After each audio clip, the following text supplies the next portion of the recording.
The new year is always a reminder of goals achieved, but also dreams postponed. Don't waste another 365 days before starting your dream business.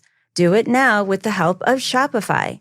Shopify has helped millions of entrepreneurs, from household names like Skims and Allbirds to first-time business owners just getting started. With Shopify, you'll have everything you need to sell online and in person. Their built-in AI tools write product descriptions and headlines and help you edit product photos. Marketing is built in too. Create email and social campaigns that reach customers wherever they scroll. As you grow, Shopify grows with you.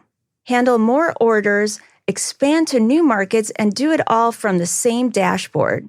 In 2026, stop waiting and start selling with Shopify. Sign up for your $1 per month trial and start selling today at shopify.com/income. Go to shopify.com/income. That's shopify.com/income. Hear your first this new year with Shopify by your side. This is The Planted Runner. I'm Coach Claire Bartholic. If I had to guess, you weren't a runner in high school. Or if you were, that was a really long time ago and you returned to running later in life. Most of the runners I coach today didn't run track or cross country as kids, but they found running as adults for a lot of different reasons. We are more likely to be parents of kids who run than high school runners ourselves. My own 13-year-old daughter runs cross country and track, and not because I told her to. She found it on her own, mainly because her friends were doing it. And to be perfectly honest with you, I'm not even sure I understand the scoring system exactly in cross country, but I am learning. The one thing I do know is that training kids is a lot different than coaching adults. They are not just mini versions of us, so the way they train has to look different. But in a lot of ways, there still are a lot more things their ideal training has in common with ours that you might just be surprised about. And you might just learn a few new things to incorporate into your own training. Like what? Let's find out. Welcome to The Planted Runner. I'm Coach Claire Bartholic, and my mission is to help you improve your running, your mindset, and your life with science-backed training and plant-based nutrition. Today, I'm talking with one of the most prominent coach of coaches in America, Jay Johnson. You'll learn about the differences between training adults and high school kids, what parents need to know about high school coaches, and what all runners, regardless of age, should be doing besides just running, and why. Jay's got a lot of resources that we talk about in this episode, which are all linked in our show notes, so be sure to check those out after you listen. And of course, don't forget to stay tuned all the way to the end of the episode for another Mental Strength Minute. Fortify your mind in 60 seconds or less. And now, my conversation with Jay Johnson. Welcome to The Planted Runner, Jay. Oh, I'm so excited to be here, Claire. Thank you. I've been trying to get you on this show for a long time. I have heard about you so many years ago with the lunge matrix, and we're going to get into that part in a little bit. But I first want to talk about what you're doing today. So you help high school kids who are in track and cross country, and you also coach coaches. So I wanted to go into what makes a good high school coach. I'm sure a lot of people listening today might have kids in high school or junior high. How do we know as parents we got a good coach on our hands? Yeah, and first, I'm so excited to be here, and it will be fun to talk about things like the lunge matrix and whatnot. And actually, I guess that actually that's part of what we would talk about here, which is, in 2024, coaching at the high school level, at a high level, is going to require a lot more than it did when I was an athlete in the 1990s, where it was just this idea of, hey, we're going to build a base. And I always joke about this when I'm writing about it, like we're doing some half-hearted static stretching, and then we're going for a run, and then we come back and do some half-hearted static stretching for like 2 minutes, and then we go home. And so, to your question about what a good high school coach, like what we're looking for, And I can talk about some things about, you obviously they need to communicate well and care about kids, but let's just dive right into training for a moment, which is we expect some sort of dynamic warm up to start practice. So we would expect the lunge matrix and leg swings. And there's actually a warm up, and maybe we can link to it in the show notes, that I like better. It's for free on YouTube. So it's a dynamic warm up. It takes exactly 13 minutes once you learn it. So that's interesting right there, because it's a commitment on the coach's part to say, hey, we maybe only have 90 minutes to practice. We're going to take 13 of it to warm up in the right way. I do think every program is doing some sort of strides, and this is maybe different than what some of your listeners do in their own running. And just a little nudge, they should be doing strides. Yes, all of mine do. Okay, awesome. So they've already heard that message. For a kid who's running 5,000 meters at this time of year at the end of the cross country season, they should have been running strides much faster, going all the way back to August, right? They should have been doing strides at 1,600 and 800 pace. And if it comes back to what does a good high school coach do, they understand that we want 5K pace to feel really easy. And then you go back to what do we do in June? We started doing our strides at 5K pace in June. By August, we're getting comfortable at mile pace, at 800 pace. And then now in the championship season, kids can quote kick at the end of the race in a really good way, because they've been touching on those paces all year long. And then finally, we go into the post-run work. And some people might know Myrtle, the Myrtle routine. Myrtle's getting pretty old now in 2024. Tell people what it is. What it is. So Myrtle is a routine. If you go back to kind of where I was in coaching, I was a junior college coach in Kansas, and I met a coach who was coaching at Kansas State, and his name is Mike Smith. Then I went and coached at the University of Colorado for 6 years, where I had run.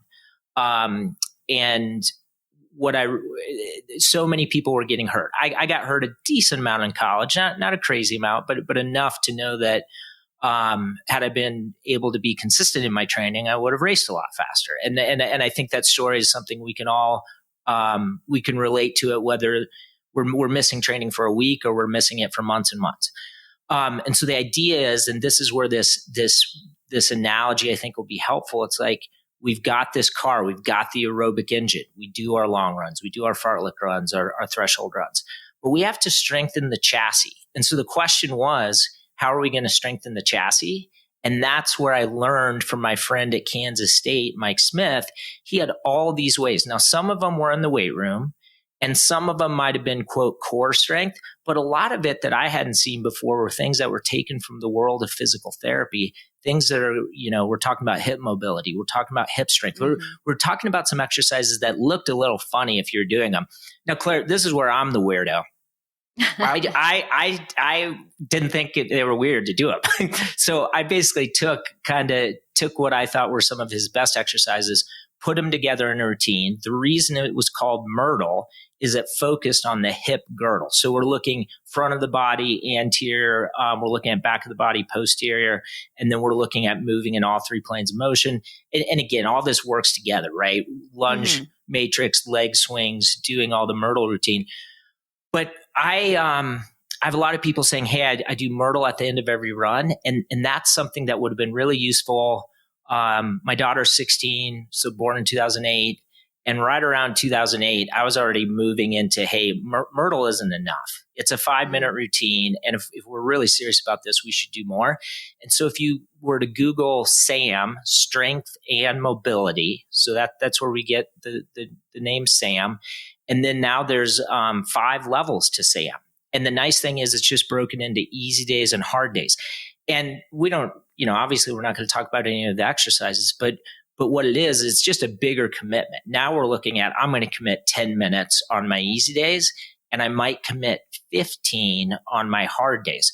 And Claire, you and I both know that whether it's a half marathoner or a marathoner, we've really got to focus on that long run. There's just no way you're going to be a great marathoner without doing some type of long run. Sure. And then is the long run a hard day? Absolutely. And so now we're going to tack on more of this post-run stuff after the hard day. So bringing it all the way back to high school now, we would want to see, in my mind, 4 things. We'd want to see a dynamic warm-up, and we kind of skipped over the intelligent workouts. You do want to see threshold runs. I like progression runs more, but it doesn't matter. Some sort of workout that's aerobic, race pace workouts later in the year. But and then the strides, we want to see that there. And then we want to see some amount of post-run work. Now, there's the gold standard for all this stuff in certain high school programs. But I think if we said, from a straight training standpoint, what would we look for in a good coach? If we're doing static stretching, there's no strides, and then it's just get on the bus and go home, or get in the car and go home. Mm-hmm. And again, every parent's going to have to be delicate around this, but I do think it's fair to say, and Claire, it just comes down to this. If you're at Acme, if your son or daughter goes to Acme High School and they're getting their butt kicked by Jones High School, and then you're at the meet and you saw Jones High School doing the dynamic warm-up before their race, I mean, that's where the light bulb goes off. Like, why isn't my kid doing that stuff? Right, right. It's a lot more than running that goes into running. Yeah. And again, in 2024, it does. I mean, I've been blessed to do some reunions with guys I ran with in college. And again, running in the mid 90s, we ended up being pretty good college runners because we all played other sports in high school, and we were good athletes. So part of the reason, like my daughter, and I'll be totally candid because I know she's probably not going to listen to your podcast because she's a 16-year-old, but she's really struggling. She has a big aerobic engine. Her mom was an All-American in college, very good runner, very good genes. But she's never played other sports. So laterally she's really bad, right? Gotcha. She can move forward, backwards, right? In that plane of motion, in the sagittal plane. But in the frontal plane, folks, if you're listening, right, you think of like a shortstop going back and forth, getting a ball, or a basketball player. So I kind of left this out in the dynamic warm up and whatnot. We want to move in all 3 planes of motion. And that's why the lunge matrix has been helpful. But man, my daughter, she's 16. She doesn't want to do that. Now, obviously the things you guys do, like foam roll and whatnot, she needs to do the foam roller too, but we really need to strengthen that chassis. And it's funny, Claire, because part of why I got so focused on this post-run stuff when I was a college coach was realize, and I learned this from my friend and mentor, Mike Smith, is that kids didn't have the same background of athleticism because of video games, because of screens. So the type of athlete who's a high school freshman now in 2024 they never played kick the can. If we said what kick the can is, they would know. They'd be like, what is that? What are we talking about? Yeah. So obviously I could talk about training all day, but I just think that the other things with a high school coach, so we've talked about training. One of my favorite quotes is, and you would say this to a high school coach, but you can observe it as the parent, which is they don't care what you know till they know that you care. Mm-hmm. So I probably should have led with that. Yeah, that's okay. That's okay. Yeah. I think that your point that kids are not as well-rounded as perhaps they were when, we only had to come home when the streetlights came on and we were running around the neighborhood and all of that stuff as Gen X kids. But your point about how multi-sport athletes tend to actually become better athletes, that's actually coming true. We're seeing some science out and some research out that says that that's true. So perhaps what you're trying to teach with dynamic warm-ups and strength training and all of this stuff is that we actually need to be more well-rounded athletes to be better specifically at running. Yeah, absolutely. Again, I keep coming back to Mike Smith. I need to call him after this to say hi. But he and I did a series of DVDs, and the title of the DVD was Building a Better Runner, and the subtitle was Building from the Ground Up. Mm-hmm. And it was that was the entire thing, is that, when your foot interacts the ground, how is the body moving? And if you're starting, and granted, we were working with college athletes then, but if we were working with somebody who had I'm thinking of his most famous athlete, this guy, Christian Smith, who dove at the line to make the Olympic team in the 800. Christian was a high school football player, small town Kansas. So he'd play 8-man football Friday night and run cross country on Saturday. That's a totally different foundation of athleticism than my daughter would have, where she basically has no athleticism. And she's not super coordinator. Like, she's not a great dancer. Whereas my younger daughter, she can put some of these things in this dynamic warm up you guys might want to check out. They take some time to learn. And if you have we always think of it sports. Did I play high school soccer? No. If you have a background in dance, you'll actually do these things very well. But absolutely, I would always want to take a runner. Oh, and here's one interesting thing too, Claire, is I was talking with my daughters. She's the assistant cross country coach. She's the principal of her middle school. And we were talking about what a good athlete this woman is. She just turned 40, just qualified for Boston off of like 3 or 4 days a week of running. Like, she's just a good athlete, right? Yeah. And so you would rather take the athlete and make them into a runner than have a runner who's blowing off all the things to maintain being an athlete. Another way to think about it, whatever amount of athleticism you come to distance running with, whether it's a high school athlete or an adult, you want to maintain that. You're probably not going to grow it, right? The best example we would use with college athletes is we might have like a middle distance runner who's a basketball player and could dunk a basketball. He probably won't dunk after 4 years of college running the 800 and the mile, but we don't want him to be a horrible athlete who has only run. Right. So my dance background helped me become a good runner. That's good to know. Absolutely.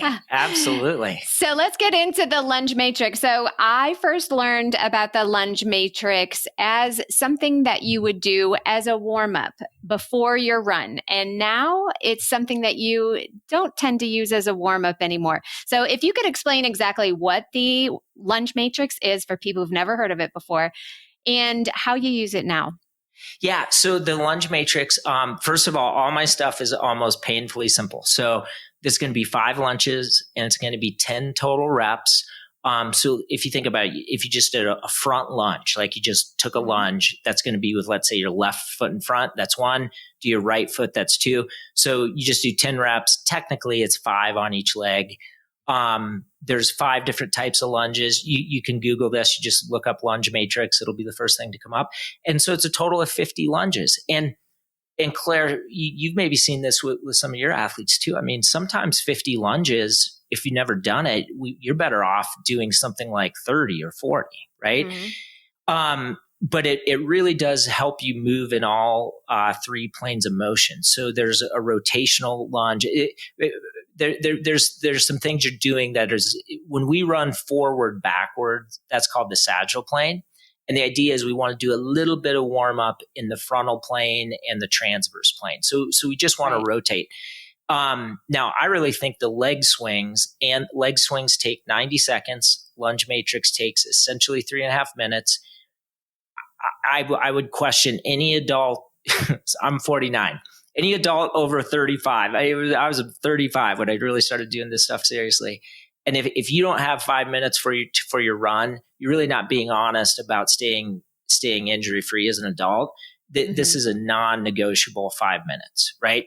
Mm-hmm. But Claire, now I really do think this 13-minute dynamic warm up. And as I'm saying this out loud and talking to more of an adult audience, for a high school athlete, the 13-minute warm-ups is what we do every day. We do it on race day. We do it in warm-ups. Maybe for the adult runner, it's, hey, I've got literally an hour on my lunch break. Fun aside here for a moment. Roger Bannister broke the 4-minute mile, not only having an hour on his lunch, he only had an hour, meaning the changing of clothes prior to the workout and the changing of clothes after happened in an hour. So if that's your life, let's just do leg swings, lunge matrix. Let's do your run, and let's just do 5 minutes of SAM, of the strength and mobility. But if you're saying, hey, I have to get in a 50-minute run, I'm not willing to do a 40-minute run. One thing is your heart rate gets elevated a little bit with this warm up. Okay. Mm-hmm. With the lunge matrix and the leg swings. So that's great. Now, if we did the dynamic warm up, now we can use the lunge matrix at the end of the run when your legs are a little tired, and we're going to do 50 lunges. That's a nice little introduction to general strength. And people think sometimes, man, I've read this research. I see it in magazines. I need to go to the weight room. I need to do a hex bar deadlift, which I love. Okay. Hex bar deadlifts are great. But people are so weak typically with just body weight work that the lunge matrix is really helpful for a lot of months, honestly. Right. And then this goes back to, what I do with high school kids, again, use somebody like my daughter who hasn't done other sports and last year ran some fast times as a freshman, but doesn't have a lot of, musculoskeletal strength. Doing 50 lunges is significant for her. And I think a lot of people listening to this would find that, okay, I maybe just here's the most basic. There's a video, it's leg swings. So that gets our hip mobility, gets us warmed up. You go for your run and you do your lunge matrix. And Claire, you do it immediately after your run because we keep heart rate elevated. So we're going to extend the aerobic stimulus a little bit, which is nice. But then there's all this stuff, all this research about concurrent training. So we're doing strengthening right after the endurance work. And I've left out the idea of extending the aerobic stimulus. But there's no reason for you to finish your run, check your phone, get a glass of water and water the plants and then go do the lunge matrix. So it's like, if you're going to do the lunge matrix, go immediately into it while your heart rate is still elevated.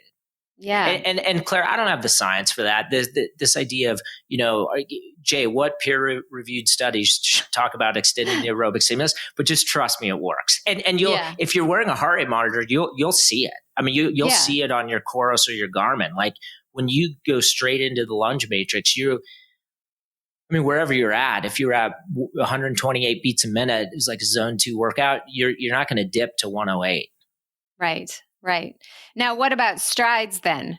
Because I have strides. I usually have my athletes do strides after an easy run, but I let them get a drink of water. Yeah, no. And again, so the biggest part of what I do for a living and my income are these training systems. I have a training system for cross country and for track. In the summer, with global warming, it's really hot most places. Right. And so all these kids are doing the same thing, Claire. We're on the exact same page. We're, doing strides as part of the run. And now I actually have kids do strides and I like adults to do this too. I actually have them do them within the last 10 to 15 minutes of the run, just so that they get done. And if we want to go down that rabbit hole, we can. But remember, we said we're doing the post-run work, the SAM, and we're always getting water in the summer. Let's take some time and get some water. The other thing, Claire, this is where the people we work with are different. Adults are busy, right? Like the subtitle of my book for marathon runners is The Right Training for Busy Adults with Hectic Lives. So think about it. The busy adult isn't going to hang out, but the high school kid, man, we got to be on them to take that quick drink of water and then go into the post-run work. After a short break, I'll be back with more of my conversation with Jay Johnson. If you're a marathoner or half marathoner, now's the time to plan for success. Instead of relying on motivation or going at it alone, come join me and an amazing group of runners just like you on the PR team. It's a virtual running team and so much more. You'll get a custom training plan for all your running, strength, mobility, mental strength workouts, and more, all based on your fitness, goals, and lifestyle. You'll get all your questions answered by me and our super supportive team in a private online running community. And the coolest part is that you get access to an exclusive weekly private podcast just for the team. It's this sweet spot between just getting a DIY plan and full-on private coaching, even though you'll get lots of individual attention, all for a lot less than you might think. Team spots are limited, so sign up today at theplantedrunner.com/group. That's theplantedrunner.com/group. And we're back with my conversation with Jay Johnson. What are the other kind of differences about high school running versus adult running? I know that I do not coach anybody under 18. So this is kind of helpful to hear because I do sometimes get inquiries about it. I'm adults only.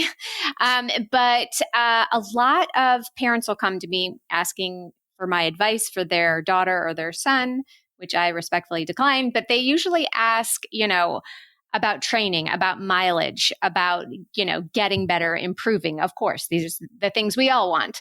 But you can't just train a 15-year-old the way you can train a 35-year-old. So what are the biggest differences? Yeah.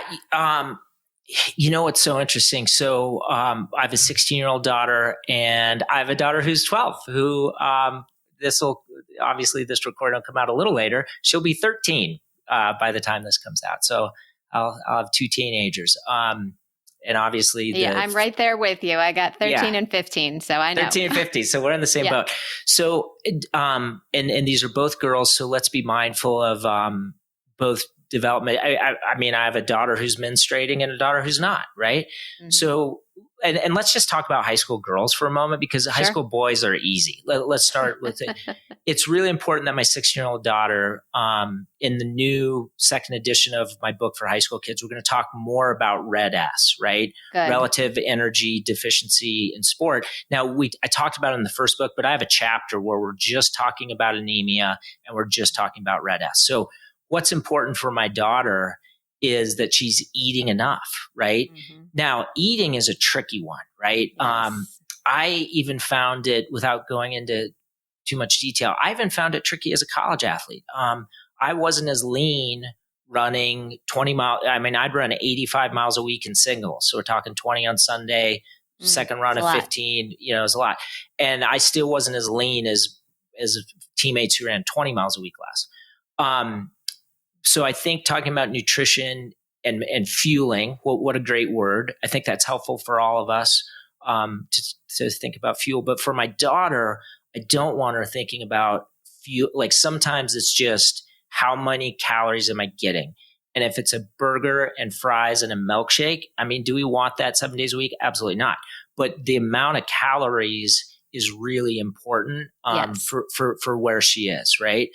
Now volume, and then I use volume in terms of mileage, because as we've talked about, isn't it great if we could quantify how much of the post-run work we do, right? Mm-hmm. So Claire, the number one ranked boys team in the country is coached by Niwot High School. The number one ranked girls team is coached by Mountain Vista.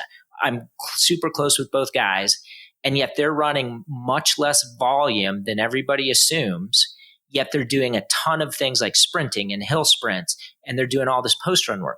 So when we talk about volume, that's a better word because it encapsulates everything we're doing as a runner.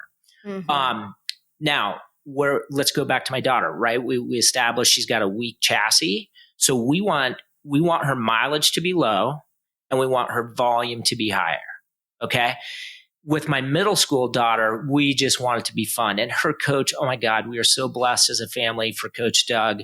Coach Doug has a ton of meets on the schedule. Now, Claire, I totally screwed this up when the older daughter was on the team. I was like, this is too many meets. Because you and I know, like from, I mean, right. Don't race too often or you're never going to peak. Yeah.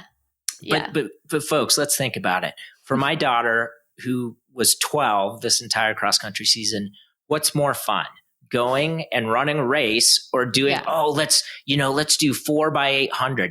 And folks, the other thing too is like the workouts that make sense for you. I don't want to say something too extreme. For the most, okay. So like the name of the workout might make sense. So the term long run applies. But in my marathon training, we're going to get in 4 18-mile long runs, 2 20-mile runs, and ideally 1 22-mile run over 20 weeks. The longest long run, and my daughter ran a pretty legit time being really undertrained as a freshman. The longest I would want to see her run in high school is probably 10 miles. Now, if I had a boy, this is where it gets a little trickier. She's a sophomore. She has one of her close friends, Emery, is a boy who he can run 13, 14, maybe even sneak in a 15 or 16 mile long run in high school. but I would want my daughter doing more post-run work. They both might have a 2-hour practice, but I would load up Avery more on the post-run work and set her up in college. Oh, this is the key thing. I don't know why I didn't start with this. We're really looking at long-term development. So, for my 16-year-old daughter who has a mom who's an All-American in college, I look at her as 16, and then what can she be at 18 as a senior in high school? Can she be a woman at age 22 or 23 as a senior in college? And then might she, if she, let's say she was good enough to run at the Olympic trials in the 10K. Well, now we're looking at a 29 or a 30-year-old woman. And then let's say she runs the marathon. Now we're looking at a 33-year-old woman. So really, let's just say she was going to run until she was 32. That's 16 years from now for a 16-year-old. And going back to what makes a great high school coach, it is absolutely unacceptable if the high school coach is only looking at the next, just looking at the high school career and quote, we'll use the old school term, Claire. We'll just talk about if the high school coach is running them into the ground and then, they quote, don't have enough left in the tank for college. Those words and terms are totally appropriate. Yeah. So anyway, but we're also, when you throw out those mileage numbers, 10 miles or 15 miles for a boy, we're talking about long distance runners, middle distance runners. We're not talking about 800-meter runners, right? Just to be clear, we don't. Sprinters are not running 10 miles. No, yeah, and I'll be clear. I don't think my daughter should run, honestly, this year ever more than an hour. And these kids run pretty slow. So she'll never, she ran 6 miles or 7 miles once as a freshman, but she ran, 5:16 or 5:14 for 1,600.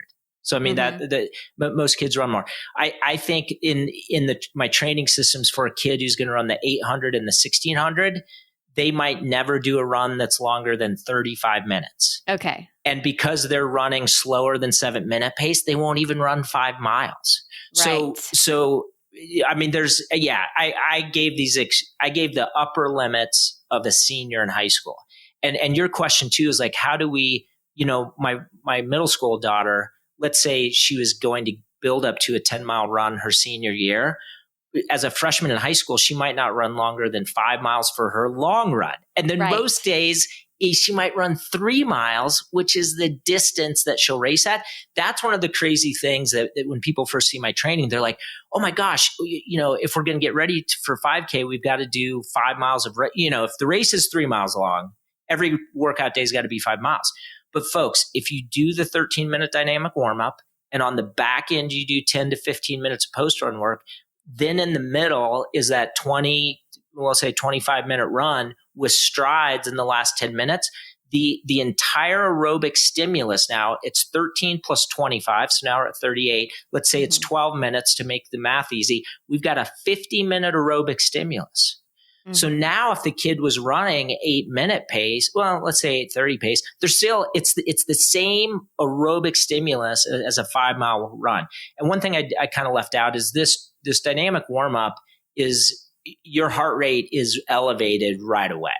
So you'll just have to watch the video on YouTube to see it. Sure. We'll link that in the show notes. Yeah. But folks, you just have to understand that volume for your son or daughter, if they're in middle school or high school, is the last thing you should focus on. And the other one too is people focus on the weight room when these kids don't even have, they can't even move their body weight well. You know what I'm saying? Yes. So let's not load up the spine and doing some back squat at body weight. Right. And their frequency is kind of weird too, as far as what an adult would do, because they're obviously running Monday through Friday. Right. And some of them run on the weekends, some of them don't. It's not a very well spread out. It's not like they're running 2 days resting. It's they have this intense block, and then, most kids take the weekends off unless they are really, the top end. So their frequency is a little weird. I gotta say. I'm so blessed that coaches are winning state championships in cross country with my training systems, and kids are running, huge, our individual state champions in track with it. none of them were run 6 days or 7 days a week. Good. So folks, I mean, your kids, if they ran 28 days in a row, I would say the coach is doing a bad job. The most you would ever see a high school athlete do, I think, is 13 out of 14 days. And I've worked and with that's still a lot. That's still that's top tier. And I would never see that. So my daughter as a freshman last year didn't run Saturday or Sunday every weekend unless she had a race on Saturday. So she was a 5-day-a-week runner. She was probably 5 days on a week. Yeah. If they didn't have a meet, it's Monday through Friday. And then they often had Saturday meets. So now we're looking at 6. But then we go back to 5 and then 6. So, and you know, and people who really know the sport would be like, well, she ran 5:14. She's pretty talented, but the same thing holds true for an athlete with less talent who's going to run 5:40. Like, because remember, we talked about long-term development, and the best thing for these freshman girls and boys is to be really patient with, just like you said, frequency and also volume. I'll be honest, this gets a little nuanced. I do think boys, if running is their favorite thing, and that's all that, like the website all these kids are on is called Mile Split, that has all the articles and the stats and whatnot. I would let a boy, so Emery's sophomore teammate, this winter after cross country, so winter of sophomore year, I'd kind of cut him loose and say, hey, if you're willing to do all the post-run stuff, if you're willing to foam run, really take care of yourself, we can let you go a little bit in terms of more volume. And this is a kid, by the way, who will never be a good miler, and he'll never run a 3,200 probably as well as he'll run cross country. So we're talking about this. And he's somebody who, when he's in his 20s, will run a great marathon. And that's actually not the average kid. I would rather have, I shouldn't say rather, you know, you always want to make room for the kid who plays basketball in the winter and then can be on your 4x8 relay and on your 4x4 and run the mile. That kid, the volume can be super low.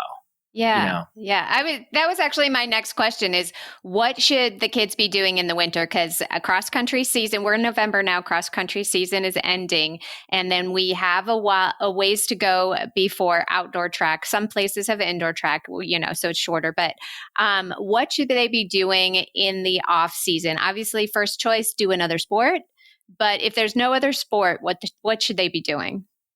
Yeah, it's I love the idea of a dual sport or of a multi-sport athlete. I played basketball every year in high school.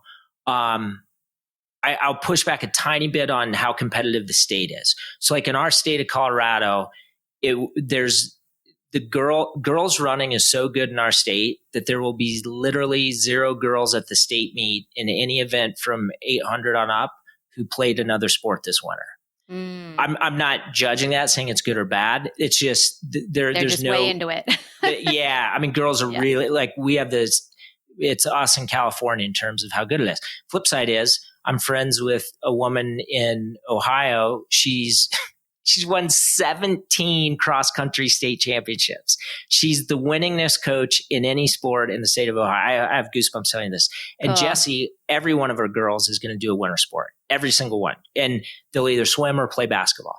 So I think the question is, now we have the two extremes, and we have kids who, you know, aren't in as competitive of a state. And I really think we have to look at intrinsic motivation versus extrinsic. And you know, if they could be running 3 or 4 days a week and then maybe in your area going for a mountain bike or a hike, oh my gosh, that'd be awesome. Yeah. But I think more often than not, you know, you've got a girl in suburban Chicago, super cold, and she sort of loved cross country. She's not as fired up about track. The worst thing the coach and the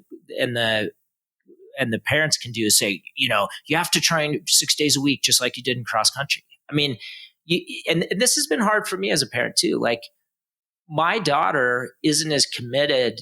She's had injuries about half the season, and she's not committed to doing the post-run work and the foam rolling the way I would have been in high school. But that's not my journey to be on. That's not my life to live. And I think parents and coaches can make a huge mistake. And again, when the weather's cold, if you had an unmotivated athlete who's being told they have to do a long run in January, I mean, that's a recipe for disaster. For Absolutely. That kid's going to be out of the sport. Folks, remember, we need lifelong runners. We need the high school experience to plant the seed. Oh, perfect for the podcast. To plant the seed for being a lifelong athlete, a lifelong runner.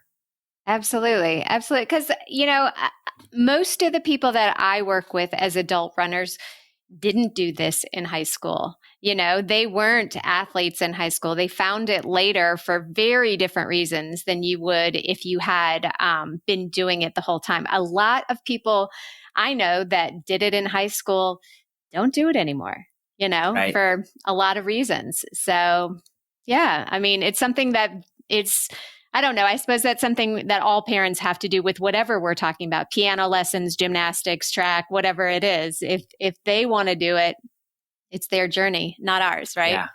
Yeah. And the other thing too is that, I think kids will figure it out. So, I mean, I hope people don't think, oh, he's throwing his daughter under the bus. She's not doing the post-run work. Well, she's really getting serious about it in the last literally 10 days because the state meet, didn't go as well. And there's these neat postseason races for Colorado. The kids travel to Arizona, super fun trip for them, but they run on a really fast course. And to a fault, these kids are so focused on time, but she wants to get the training in now to run a fast time. So. But Claire, I mean, this is where it could, become a parenting podcast, right? Like I definitely don't have the answers on, what's that beautiful line between encouragement and pushing. Yeah. And honestly, if anything, I maybe don't push enough, but man, it's because I've been in the sport so long. And at every I mean, the biggest run is when I was a college coach. We'd get people that we recruited and they were just burnt out. Yeah. And it was hard to tell that during the recruiting process. And yeah, I could go on and on about that, but our sport is too hard. I just think we all understand what the term intrinsic motivation is. And I think if that's kind of your North Star in terms of what kids should be doing in the winter, if they're intrinsically motivated to do it, they can train. And if they're not, they're not. And Claire, one final tangent. I was a little bit anti indoor track because that was how my college program was. Mm-hmm. But, if you have indoor track, but the kids haven't really trained much, just go let them race. Because racing's going to, I mean, if this is extreme. If a kid ran once a week, but went every Saturday to an indoor meet for like 6 weeks in a row, that's great.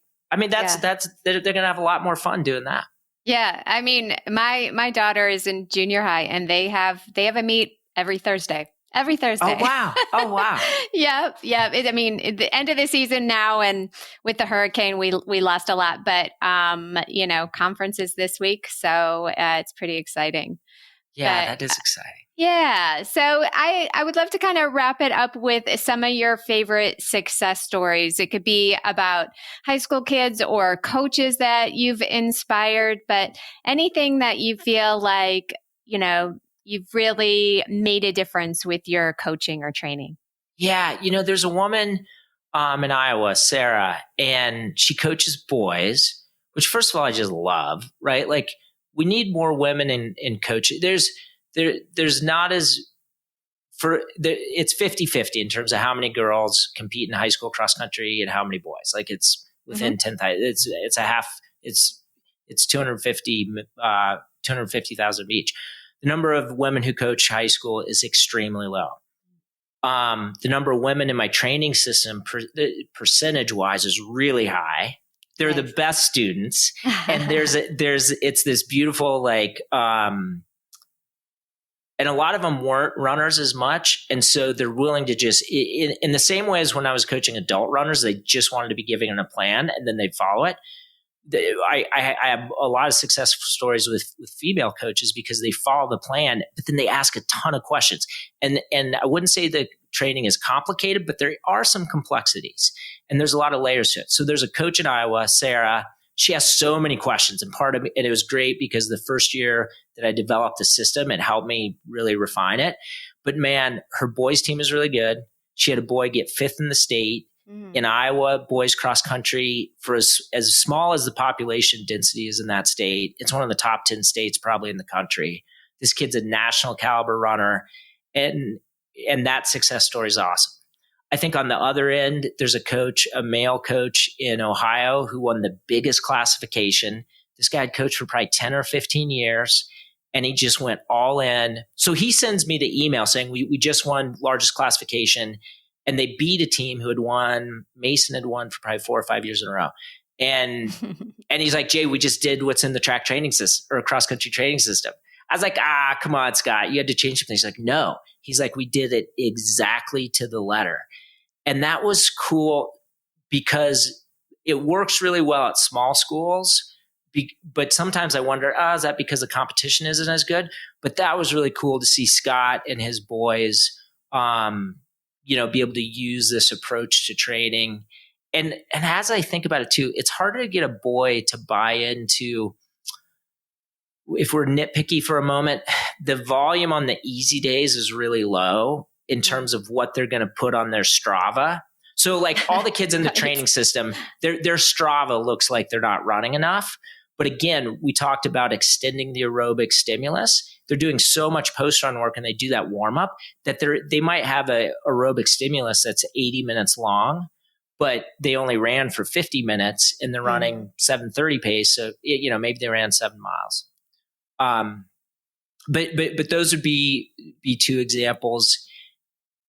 And honestly, Claire, if I'm having a day where I'm not, just long day, works hard, whatever, I'm so blessed to make a living in running. I've always felt that way, but it's very cool to be able to coach a coach who then might coach 10 or 20 or 50 athletes. Yes, the ripple effect.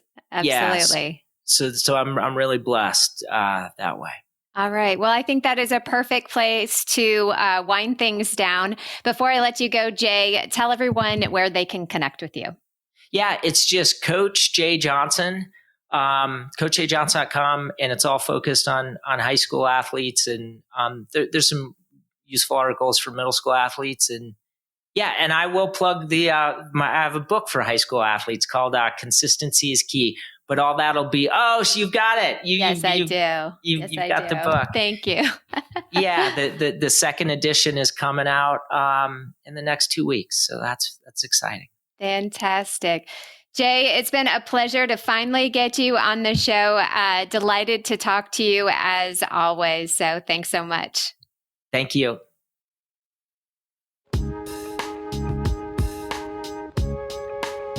And now it's time for the Mental Strength Minute. Fortify your mind in 60 seconds or less.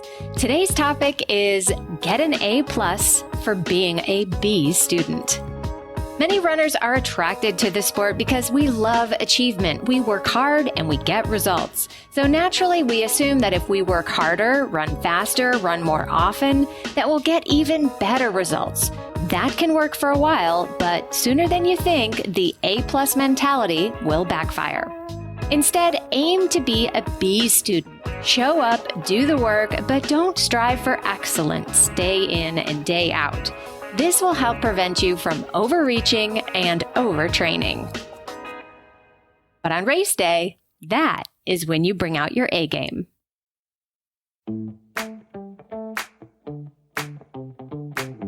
Thank you for listening to The Planted Runner, part of the Evergreen Podcast Network. Don't forget that you can win free access to one of my Sprint Session masterclasses just for writing an Apple Podcast review. So be sure to write yours right after your run today. Reviews are the #1 way to boost this show's reach, and it's a great way to tell me what you'd like to hear next because I read every single one. Have a great run today.